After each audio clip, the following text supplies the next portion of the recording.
Magandang araw sa inyo diyan. Ako po si Jan De Lucero po, isang entrepreneur. Mga ilang taon na rin pong nabubuhay sa pagbebenta-benta o pagnenegosyo. At ngayon po ay nasa food delivery business. Nag-umpisa po kami ng aming food business noong pandemic. Nagsimula sa parang trip lang. Ito lang din kasi yung naisip namin pwedeng pagkakitaan nung mga panahong yun.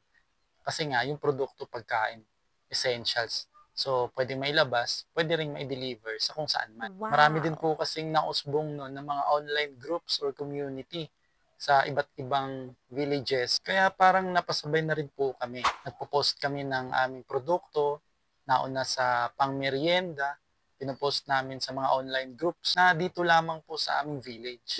Swakto din po sa sitwasyon yun kasi pandemic, limited lang yung mga taong lumalabas or makakalabas. Pero pag nasa food business ka or pagkain ng iyong produkto, pwede po kayong makalabas, pwede din po kayong makapag-deliver ng inyong produkto. Tumagal na mga ilang taon yung pandemic or lockdown. Same way po sa food business namin, napasabay din po ito.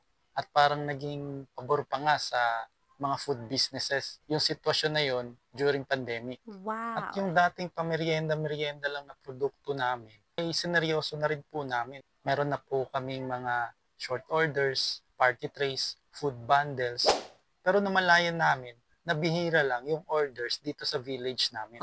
Wala pong masyadong bumibili ng party trays or food bundles sa community namin. Posibleng hindi naman din araw-araw or regular yung mga small gatherings or salo-salo sa pamilya noon. Kaya naisipan namin noon na i-post na rin to sa ibang lugar, sa ibang mga online groups or community na medyo malayo-layo na rin sa amin. Tamang-tama lang din po talaga. Nasa lockdown stages pa po yun. Kaya kung may mga special na okasyon or small gatherings or salo-salo, sa bahay lang po ito nagaganap noon. Kasi hindi po basta-basta makalabas yung mga tao nun. Doon po nagumpisa yung dating food business namin na para sa village lang namin. Umabot na po sa iba't ibang lugar or villages within our city or kahit sa mga nearby cities and municipalities dito sa Cavite. May Wow! mga in-house delivery riders na rin po kami nun.